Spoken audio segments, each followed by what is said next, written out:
the green tornado was whipping through Clay Center at 8 p.m., the other cell, which first tornadoed in Saline County, Kansas, had crossed into Nebraska. As timing and paths are compared, both of these long track cells would strike along the same northeasterly track through Nebraska. From when it hit Hanover at 7:38 p.m. to a Nebraska farm southeast of Odell, the cell cycled and tornadoed again.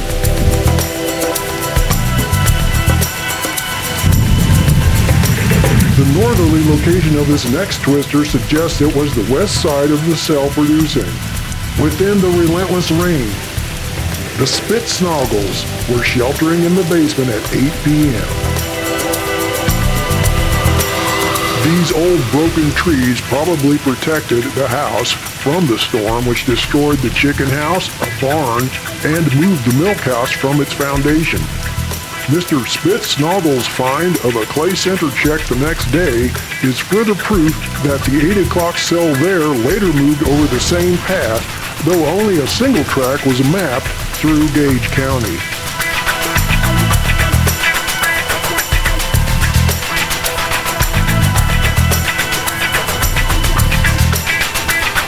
After striking Clay Center, the worst cell caused more tornado damage in northern Clay County, then dropped another to the east.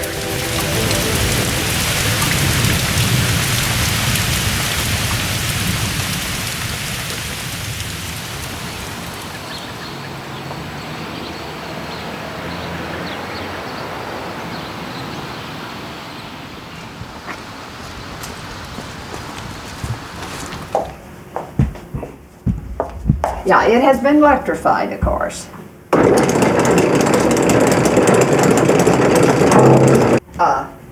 Rolls of all, but they buy them and sell them all the time.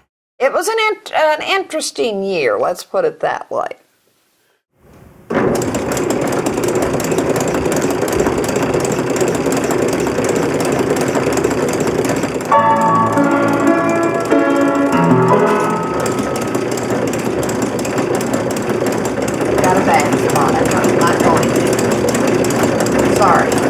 When we started Historical Society, I was going to be in the library doing the history. I wasn't going to run the darn thing. That was somebody else's problem. It didn't work out that way.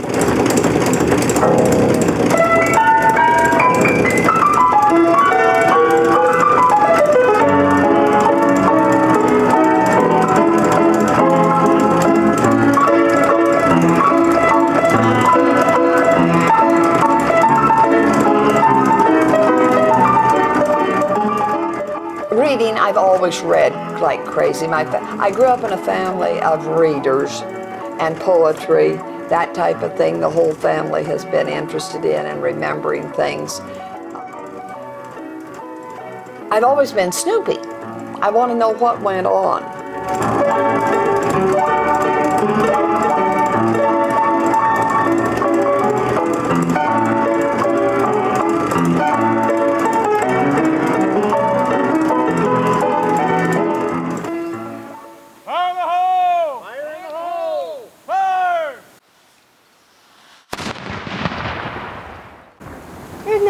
Wonderful. Yeah. My age, my goodness, I'm Mary Catherine, better known as Cathy Haney. I was born in Broughton, Kansas, which no longer exists, July 4th, 1940. Now, I have no secrets, you have told them. I was an only child. My parents were Joe and Josephine Haney. The house we're sitting in right now is the one my grandparents, Rod and Edith, we'll make it real official, Harris Scheinkenny, had built in 1909. And my parents settled in the state in 1960 and bought the house from my uncle and my grandmother, remodeled it, and moved it to town after selling it and buying it back from the Army Corps of Engineers because we were behind the Milford Dam. The Milford Dam was part of the Army Corps of Engineers project that was providing flood control. They had tried to do flood control on the major rivers in Kansas, and in this area that is the Blue and the Republican, for years. Mother was the postmaster at Broughton. In about 1937-38, a map came in from the Corps of Engineers showing the locations of the two dams on the Republican and the Blue River. And nothing really happened until after the flood of '51. And then the flood in 1951 really messed up the world. That gave them the impetus to get the project started. And that was where it sat. They came in and bought the community out. In 1993, when we had the big flood, where the town sat, there was 12 feet of water. So it was a good thing we were moved out. And it varied over the years. We watched the water come into the town site and go back out. Of course, everything was taken out, but you knew where. We can take you down today and show you where houses were and where the streets were. The only thing is, I'm going to tell you, be sure to wear long pants and boots because the place is full of poison ivy. I started to grade school in at the Broughton School, went all 8 years. It was different for a country school because it was a 2-room school. It paid better than most of the schools in the county because it had railroad land. And the railroad taxes, both the Rock Island and the Union Pacific went through Clay County.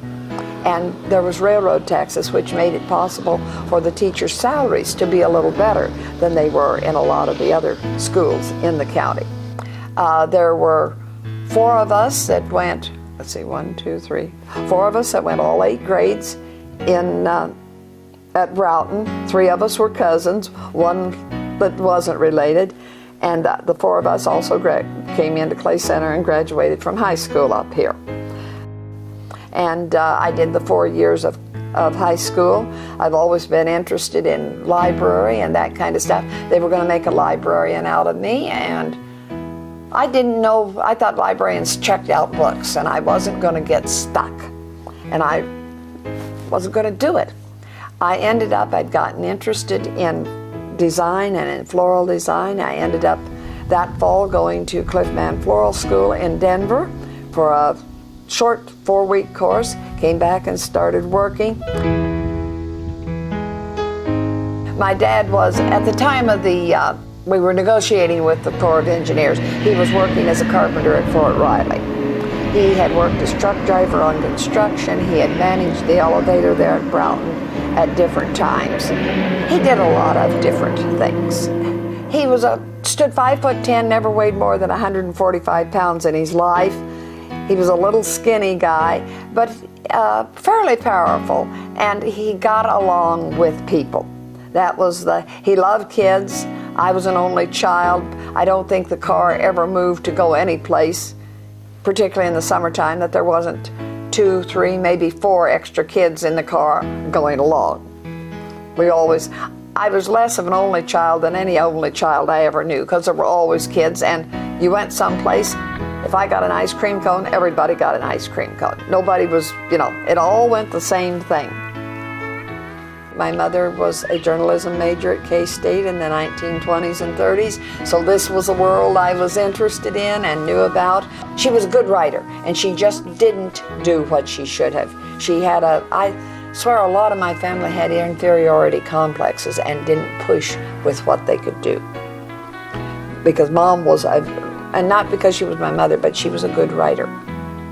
And for some reason, I don't know why, she was not working. She was in the house the day they started to get ready to move it. And what they actually do is they put jacks under it and jack the house up, back a big truck in underneath it that has I-beams on it, set it back down and drive it away.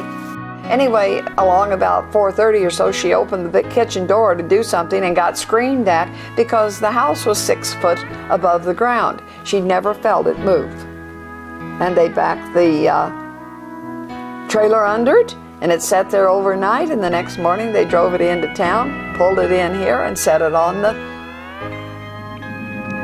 foundation. Now, let's deviate just a little bit, because at Broughton there was a church, and it was sold to another congregation, which eventually became the Countryside Congregation, which is about 6 miles east of where the Broughton town site was. That building too had to be moved. The interesting thing about that was, in order to get that big building to set down and not go whopper-jawed, they put 100-pound cakes of ice all the way around the foundation, set the building on the ice, and as the ice melted, it set it down perfectly without any cracks or anything like that. And the building's still sitting out there. Got more cracks in it now than it did after it was moved from the ground settling and stuff. So I fiddled around, worked here and there. And in 1961, 62, I decided I wanted my own flower shop. I opened a shop in Broughton, no less, thank you. Like everything else in 65, the shop came into Clay Center, and I ran a flower shop for 12 years in Clay Center. And then sold the shop because I was disgusted at it and tried a little bit of everything and ended up at the museum.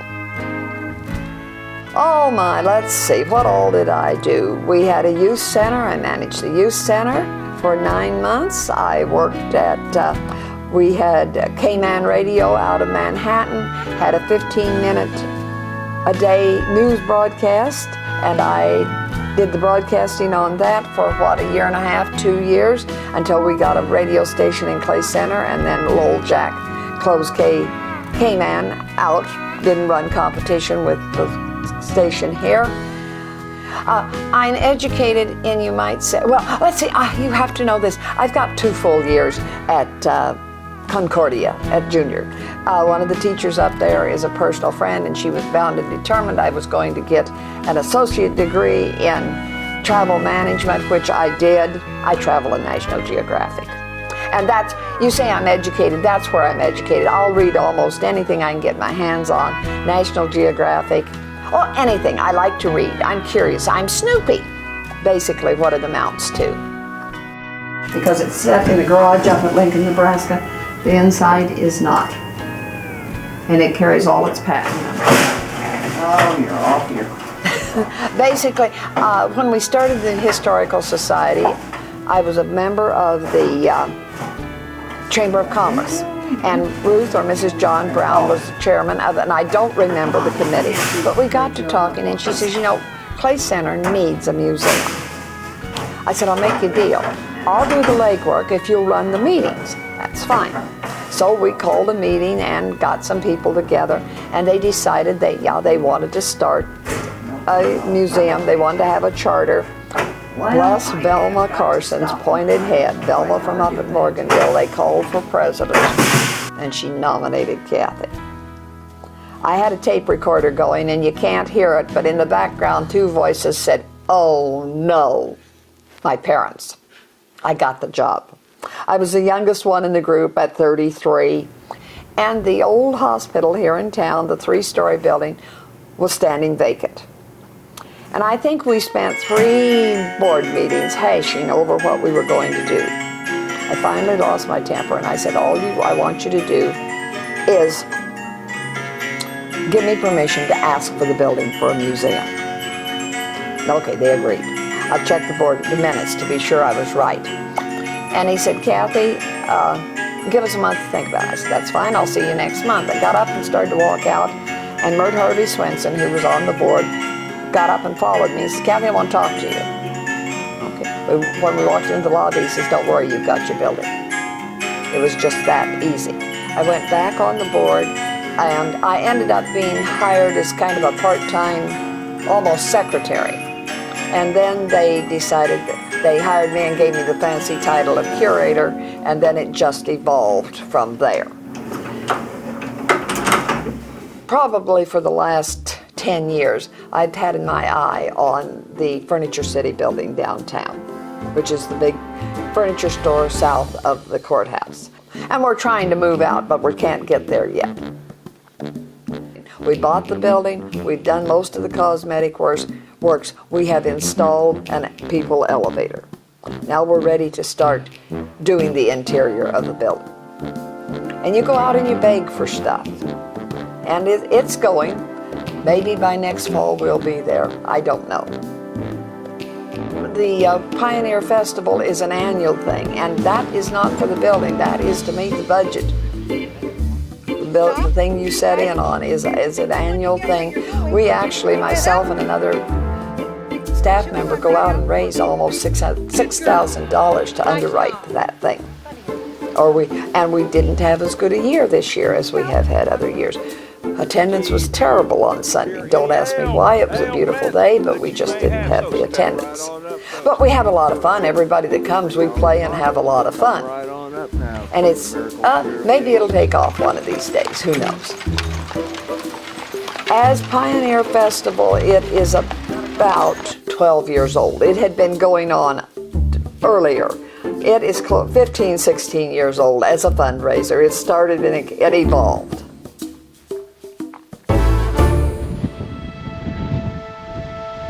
September 25th, 1973 had been a yucky day. Now, if you like weather and clouds, which my family has always done, you watch the clouds, you look at the clouds, you check what's going on, and you feel the humidity. It amazes me how many people, I can step out of the building that we're in and say, whoops, we're in a storm area.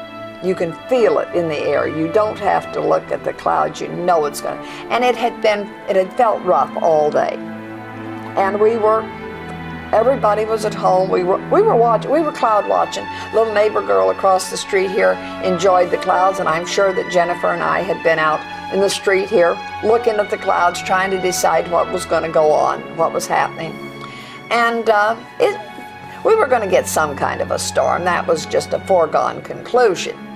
And shortly after supper that evening, Dad went across town to pick up a friend, Elmer Jones, to help him with some kind of a project here in the house. Now, usually Elmer came and spent the whole evening, but it was stormy enough that they did whatever they were going to do, and Dad took Elmer home. When they had come back from Elmer's the first time, they were thoroughly disgusted because they had met the sheriff in his car down here at 6th and Crawford.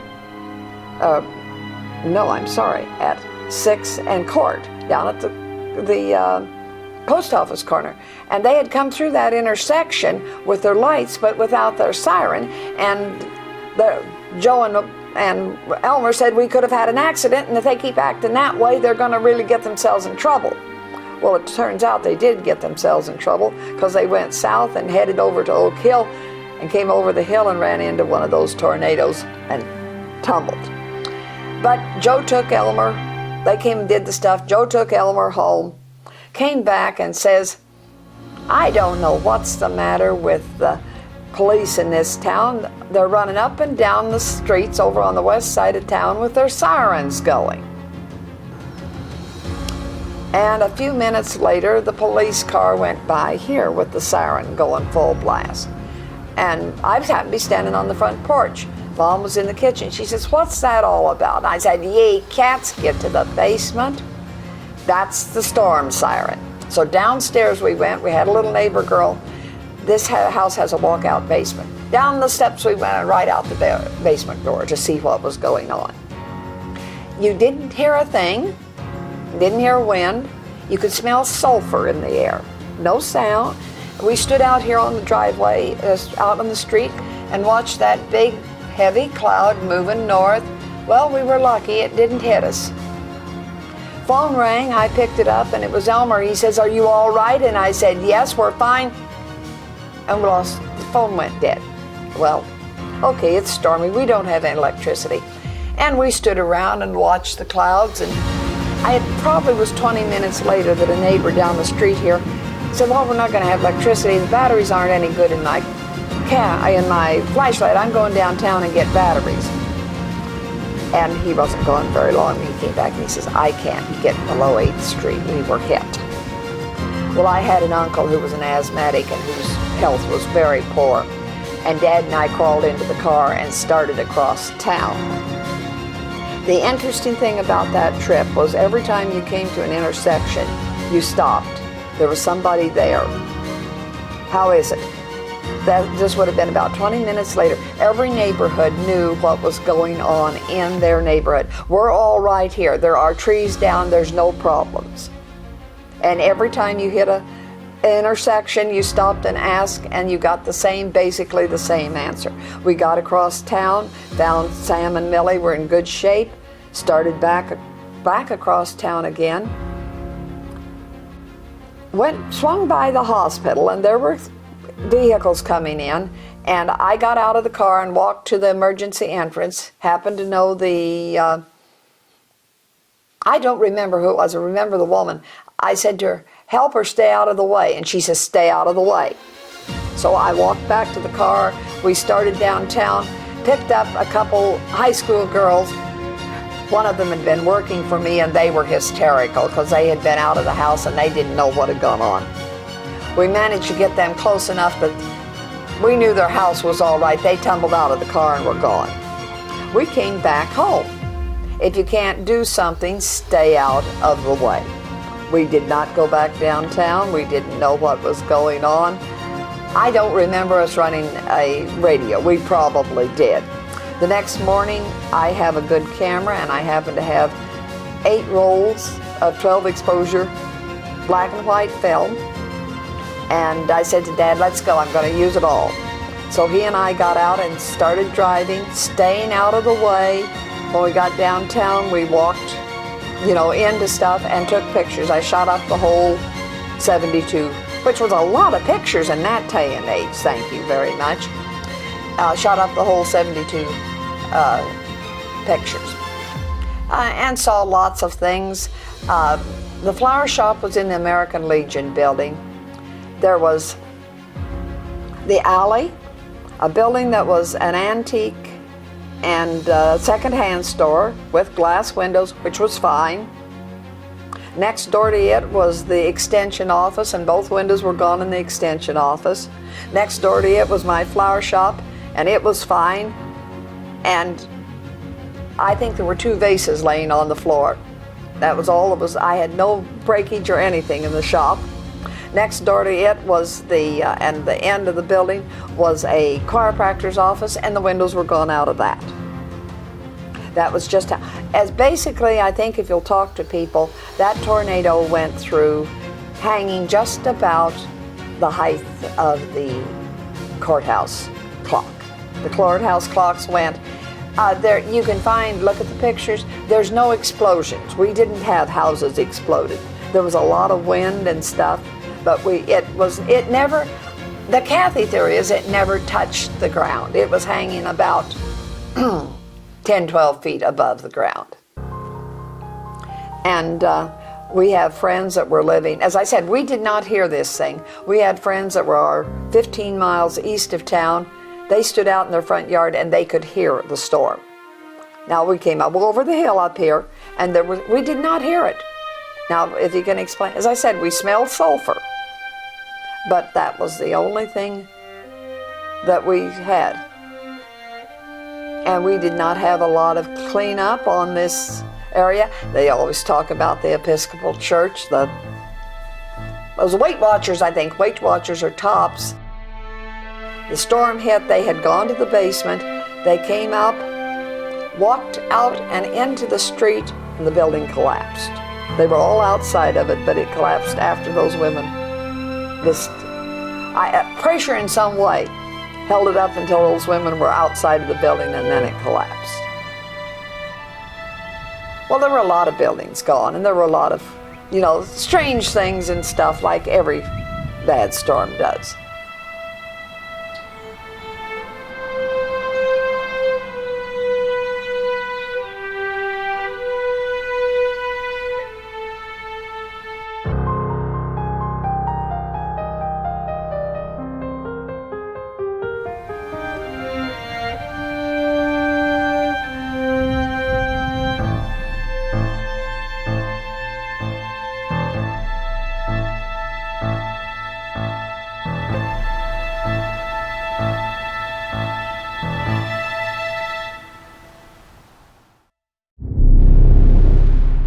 About every day of my life, I still can feel the pain from it.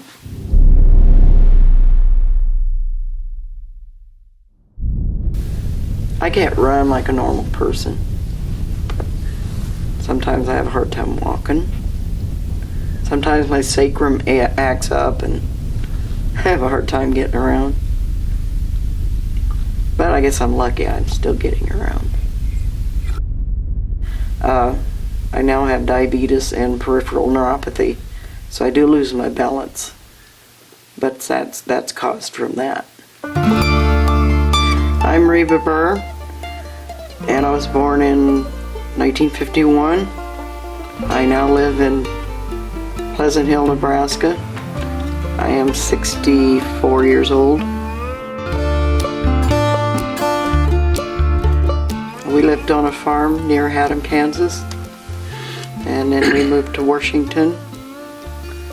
And I have 9 brothers and sisters, so I come from a large family.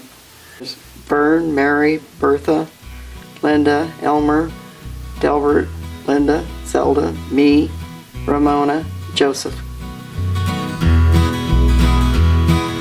Well, when we lived on the farm, we grew fruits and vegetables, and I can remember my parents always taking cream to town to sell and eggs, and my dad worked on the harvesting crew.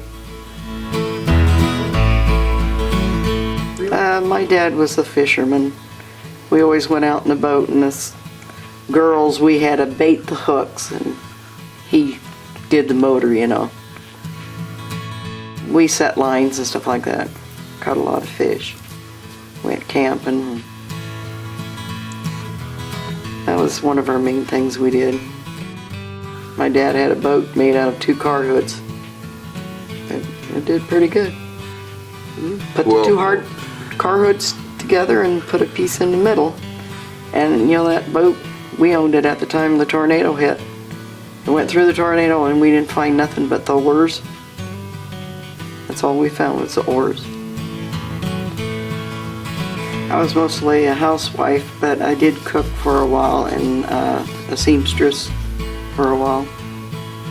I made collars, and then I worked in Beatrice at BSDC, sewing over there for a while.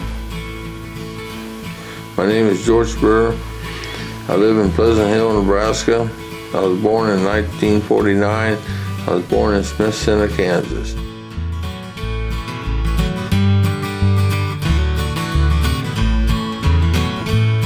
I don't remember my grandparents. I think I seen my grandpa once. We lived in Smith Center, Kansas. Then my folks went to February. I grew up in February, Nebraska. I got 3 brothers. One died with measles when he was born. My parents farmed and sold cream, eggs, milk cows. I worked for a farmer. When I was a kid, I hauled bales of hay, worked for a farmer, got married, worked for a big farmer, and then worked for a spittoon factory in Barnes, Kansas, and then came up here and worked for Farmland Foods for 29 years.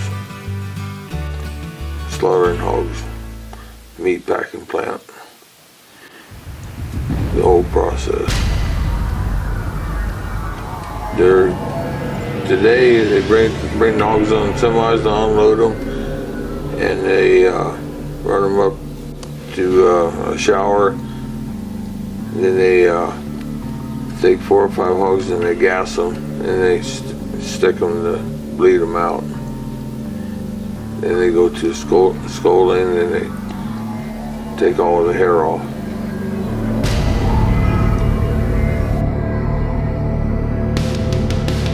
They used to use electricity to kill them and stick them and bleed them. It was kind of like a white thing about 2 foot, They hit him by the neck and then the back of the leg, and they stunned him. And then the guy shackled him. They went down there, and then the guy stuck him and bled him out. It's all changed since I've been there. You can't use hot shots. You can't use slappers. You gotta use a rattle deal and tap them. You can't hit them, but they can hit you though. Nothing said about it. Well, the hog got by me, and I was chasing it down to get it back to its own bunch, and I was tapping with my slapper. I had the hog beaten, and the farmer saw the gate, and I went flying about one side on cement for about 20 feet. Oh yeah, I went and picked the hog out, got it separated, got it back, and I went home after I took a shower. We're going to be hosting on lakes, move from one lake to the next lake hosting, and people need questions answered, we try to answer them. Otherwise we get them help who can answer them. We've done it for about 3 years. We enjoy it a lot, and we meet a lot of different people. We make a lot of friends. I talk a lot. I visit a lot. I try to keep the people happy and the kids. Other than that, it's a lot of fun. You never know who you're gonna meet.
September 25th, 73.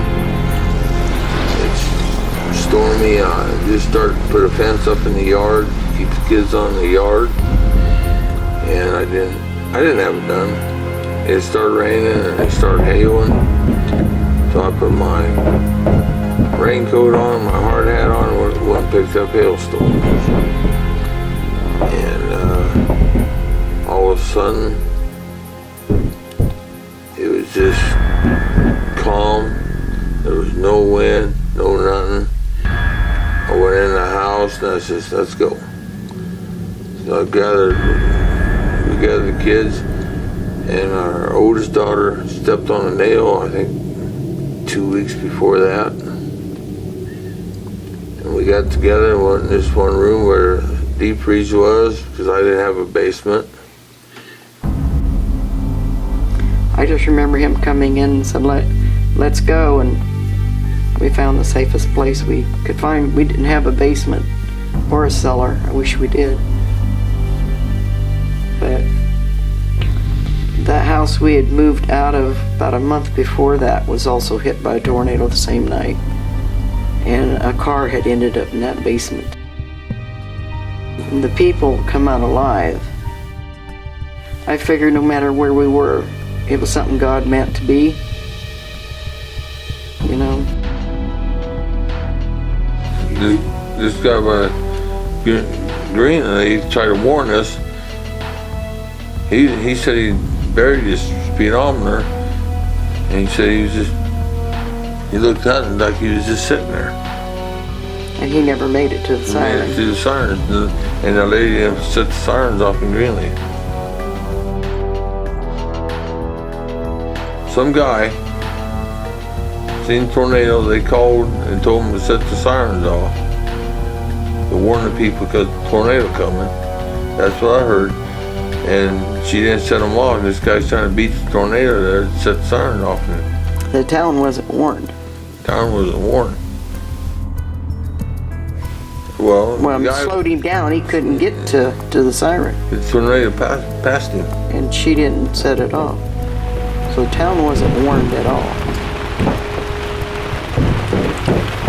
It sounded like rain and hail, and all of a sudden you heard nothing. You could hear a pin drop a block away. I mean, you could hear something fall a block away from the hearing. I mean, it was just, this is calm, and all of a sudden you heard the roar, like Yeah. a freight train sound, the whistles.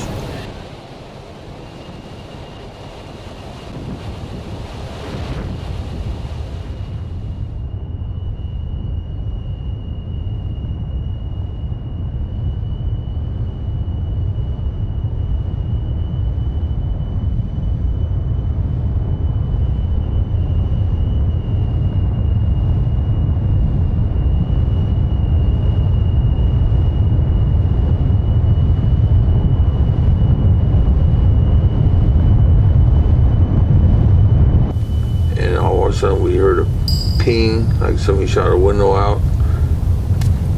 The house came down, that was it.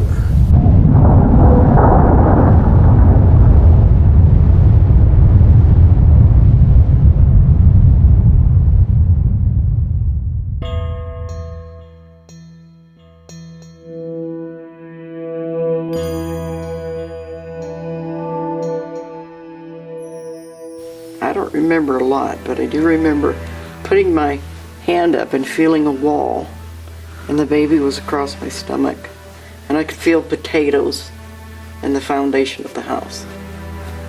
And that's about all I remember, except him screaming.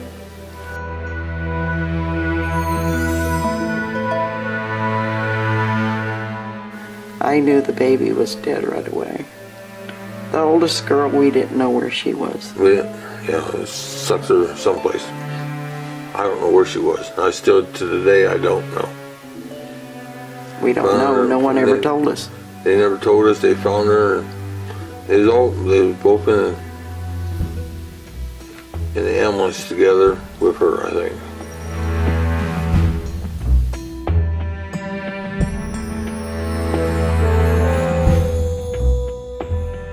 I mean, she didn't get pulled very far, I don't think, but we was all hugging together. She was here. Joanna was here. And the baby was on her lap. We was all hugging, holding, and she slipped out from I me. remember reaching out and grabbing the middle girl, and she's the one that survived. And she lay in between two 2x4s. I felt the little foot, so I bit it, and she screamed. Yes, I did. I couldn't move, but I felt the foot, and I just bit her. And she started screaming. And I think that's how it helped the people find us, too. But I felt the foot, and I was talking to her, and she wouldn't talk to me, so I bit her. But I know she laid in between two 2x4s of the roof, or the top floor, or whatever. I know that for a fact. And these people came and looking for us. They started digging us out, and they finally got us up. They got her out, and they started to get me out, and they went and they needed something to lift the wall up. I said, well, get my handyman jack out of my pickup. I said, it's on the side box because of the pickup. And they couldn't find it. So another guy went and found it. They started jacking it, the jack started stepping, so they used my hard hat to put up there to get a different brace. Put the jack to jack it up to get me out. Then the anhydrous tank blew. and everybody left. They wanted me to go with them. I said, no, my wife's still down there with the baby.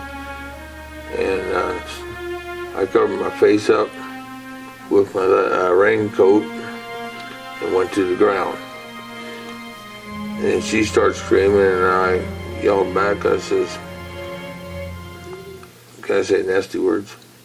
I said, you son of a bitch, shut up, I'm still here. And then finally the people came back. After all, they got the anhydrous shut off and everything. Then it just downpour rain.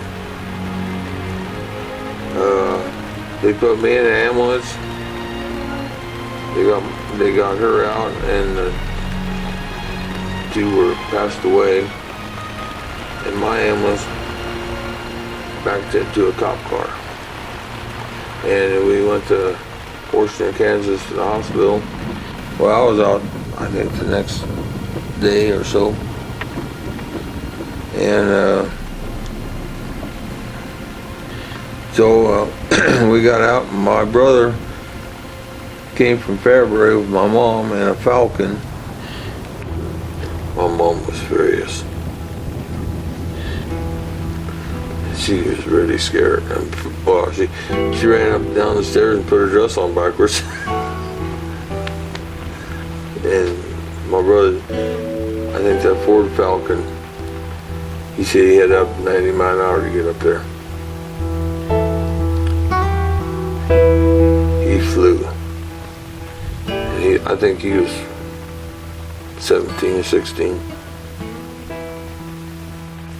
And I told him to find my dog, if he could. I had 2 dogs, one dog was gone. He found the little one in the pickup, and the dog bit him. And they took me to the hospital. I didn't get to go to the funeral. And I was in the hospital for a long time. They finally took me to Kansas City because I had kidney failure. And that's why they used my case in one of the medical history books for new students to learn by. And at that time, your kidney machines looked like an old wringer wash machine. And they're a lot different nowadays. But every time you get on one, you get really, really, really depressed. And that's about it. I remember a lot of family coming to see me. And I remember getting out. I couldn't walk. I was in a wheelchair for quite a while. And then I did have the brace on my leg. But today, my kidneys are working okay, and I had a cracked pelvic then too. And I walk, but my sacrum is out of place, and I have to use a cane. And I've used a cane for quite a few years. They said that from here down, my whole body was nothing but black and blue. This leg was crushed, and it's still, to this day, it's partially paralyzed.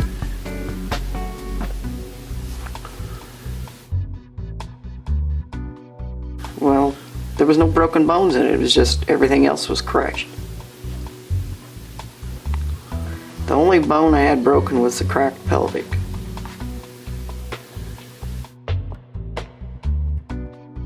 You just stay in bed till it heals. You can't. Well, I tried to get out of bed, and No, I mean, you can't fix it. I mean, that's about all they can do for it. Is just keep you in bed, keep you off from it. we have to be. Was we back in there? I don't know, dear. Or there was a chimney there, and we had a deep freeze there, and I figured that would help us. It'd be the northwest corner of the house, right? It looks like, Me being in the hospital, I really didn't see it afterward. No. I've got scars on my back from the chimney bricks hitting me. I know if you could figure out where the chimney was, that's okay, where we had were. to be where that lady's standing, right there. We had to be to her right back where that, I think. Don't quote me on that. We pulled your arm out from underneath the dresser in the wall. Or something. I got a lump right here. And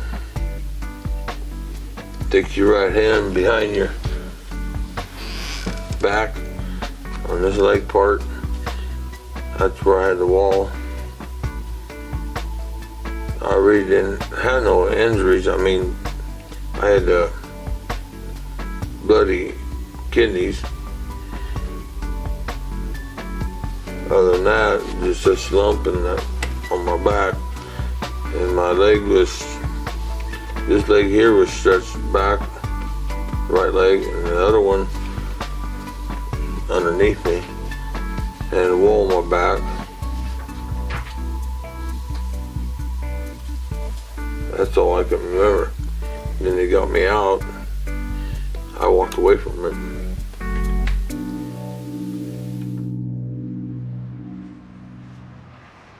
There's a lot more tornadoes nowadays than there used to be back then. There's a lot more tornadoes nowadays. There's a lot more tornadoes nowadays. There's a lot more tornadoes nowadays. There's a lot more tornadoes nowadays. There's a lot more tornadoes nowadays. The tornado moved north of Greenleaf, damaging farms quite heavily. It closely followed the path of the earlier cell into Gage County, Nebraska, long after the Spitznaugles were hit.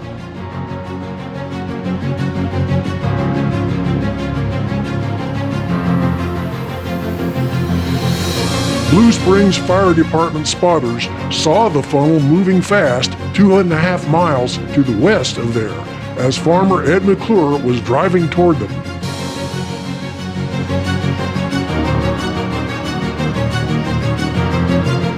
Ed noticed the power was out and turned back to check on his farm and family. 2 of the 5 McClure children were in town, and the other 3 and Mrs. McClure were taking shelter as Ed pulled into the garage. Mrs. McClure suffered from MS and was wheelchair-bound, unable to go into the basement. The children refused to leave her upstairs, so all 4 were under a kitchen counter when it hit. A tornado hit the farm at that moment, 9:30 p.m.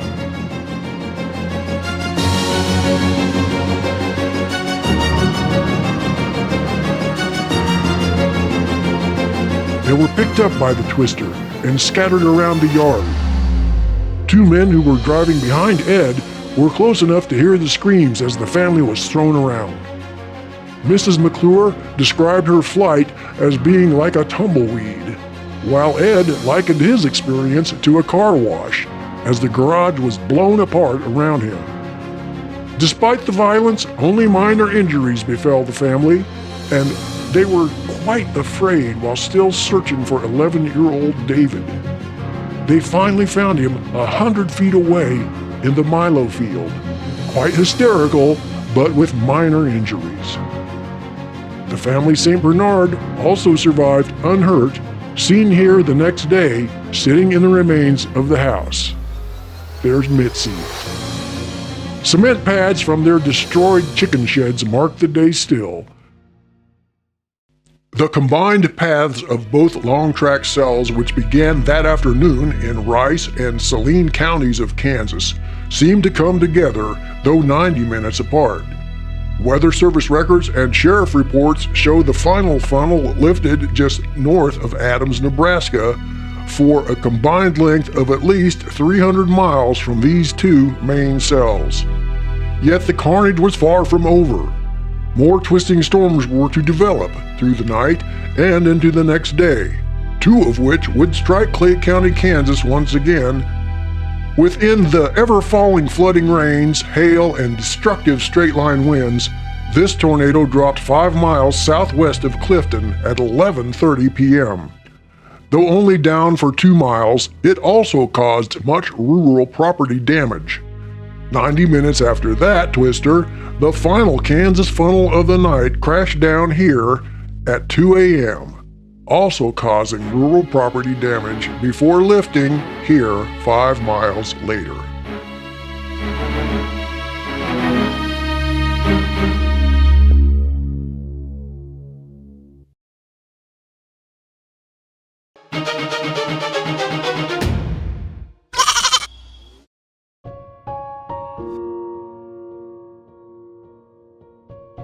This one was our eldest, Angie. She had just turned 4. This one is Joanna. She just turned 3 and she's still alive today. This one is Harmalyn, and she just turned 1. Each one of the girls had just had a birthday. But the oldest one said that next year she'd get to ride the school bus to school. That was her dream, was to ride the school bus. Yeah. The oldest one. And she never got to do it. We all went, the whole family went before Christmas to get a tree. Well, it was pheasant season. I took my shotgun, and then my daughter said, "There's a rabbit back there." I said, "No, there ain't." So I backed up, and there was a rabbit. I didn't get it. We got a pheasant, kept going, we found a tree. And went in the back of the pickup, and I said, "I don't have no way to get it down." But all 3 kids, Christmas tree. You said you promised us a Christmas tree. I said, "Well, I don't have a saw, I don't have an axe. How am I going to get it down?" "I don't know, but Dad, you promised." So I went, thought a while, you know. So I took my shotgun over there, and tree about that 3 inches in diameter. Took my shotgun, I blew it off. Took the tree home, sawed it off, put it up on a stand. And that's the truth.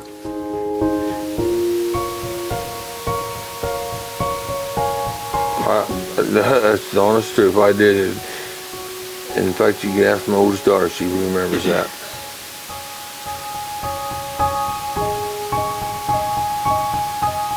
Angie was the oldest at that time, but she was standing, you know, these seat belts. She was standing on the dash, feet on the seat, and she'd go, "Rabbit, pheasant." She'd point them out. She would have been my hunter.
I ain't homesick yet, but I'll take off and go when he says to. Does that answer what you want? I know it's different.